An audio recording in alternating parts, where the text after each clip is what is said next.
We are at gardenville.tv and we're talking to Anne Hamilton, whose garden is called The Orb. Now, first of all, can I ask you, Anne, how are you, first of all, I suppose? Well, 4 days in and a bit of rain, but I'm very well, yeah. So you're surviving? Oh, absolutely, definitely. Can you tell me, you call your garden The Orb. Where did you come up with this whole idea? Well, it's named after this wooden structure, which is, I think an orb is just a circular structure. And I was thinking of a Chinese lantern, and when you light this at night from the bottom, it does give a glow like a Chinese lantern.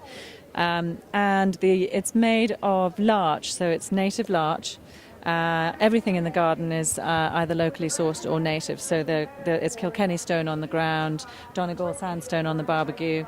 But the orb, I designed it and took it to a boatyard in Skibbereen, and they bent all the wood for me, and then that arrived up here and we put it together. That's absolutely fantastic. Can I compliment your barbecue area as well? I know Roseanne Stevens has been doing demonstrations here, and she was saying that the height and the way the whole barbecue area has been designed is just ideal for having friends over. Oh, no, it's fantastic. We actually emailed to see how high she was to make sure. I didn't want it to be too tall or too short for her while she's demonstrating. But you can see, you could have this in your garden where your friends can sit around on stools, have a glass of wine, and you can cook away and they can be involved in it. Definitely. I put a lid on it so that if you don't feel like barbecuing, it's a table or a bar. It's a super idea, I must say. I think that's a definite must in somebody's garden. Now, I'm going to pass you over to Susan, who's going to go into the whole planting scheme with you. Right, and there's some lovely plants we've been spotting here while we've been sort of talking. So let's start down here, Lovely. Can we?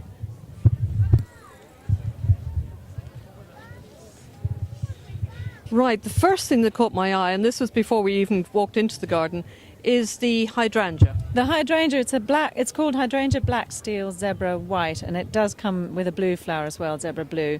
But I got it because I really like the dark stem on it. And what happens is the buds start out lime green, and then they open up to a really lovely sort of pale greeny white.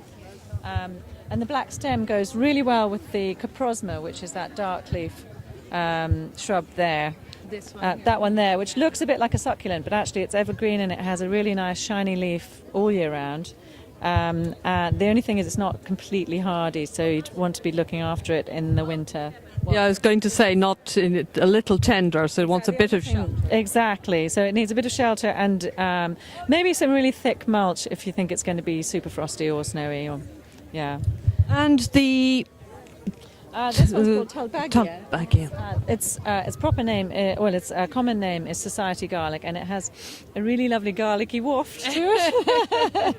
So, it's strong, isn't it? Yeah. Very strong, but there again, tender and... No, it's not too tender, and it flowers for a very long time, so you keep getting those coming up. So I don't think it's too tender at all. It would disappear and come back just like the hostas and just like wild garlic. Oh, great. But not as invasive as wild garlic. As invasive as wild garlic. And then we've got the acers, which are aconitifolia, because they've got similar leaves to the monkshood plant, or delphiniums as well.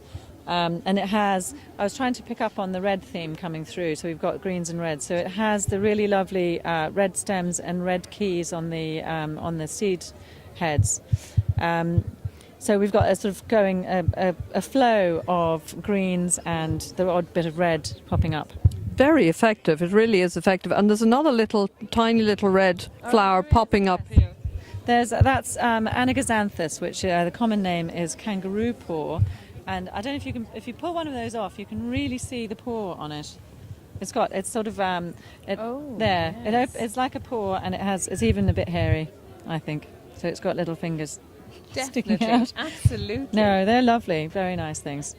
Again, not completely hardy from Australia. You can put them in pots, sink them in the ground, and pull them up when you're done with them, or when you want to bring them in for the winter. And then they can go into your conservatory or greenhouse. Yes, and put them out again later on, yeah. Brilliant. Now there's one other plant over here, I don't know whether Steph can follow us over here,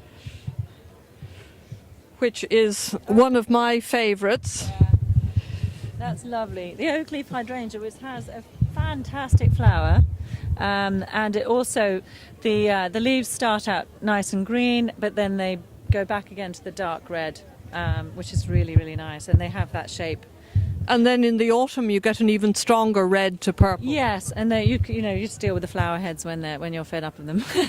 Yeah, it's one of my favourite plants. I think It's very, very nice. and quite happy in shade. Very happy in shade. I think as far as hydrangeas go, it's mostly just lots of water. They're not very happy in pots because people forget them. That's great, and thank you very much indeed for that.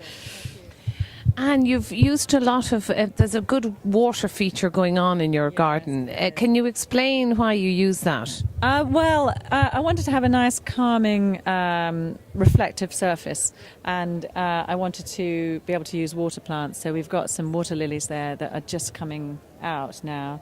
And we actually cheated and we use a black pond dye to make it very reflective, and also because in bloom you can't excavate very deep. I don't know what the battle was, but there was something that happened here which means that if you dig deeper than 60 centimetres you have to have an archaeologist on site. So everybody avoids that and goes shallow. So with the black dye you can't see that it's only a foot deep, and you also can't see all the roots of the water lilies. So it's a really handy trick. That's a great tip, isn't it? Now, your garden design company is called Fox Gardens. Yeah, that's a very unusual name. No, I married a fox. That's all it is. So anybody looking to contact you? Yes, it's Anne Hamilton, and they can look at foxgardens.com or just Google landscaper in Cork, and they'll get me. Well, Anne Hamilton from Fox Gardens, many thanks for talking to us this afternoon with Gardenville.tv.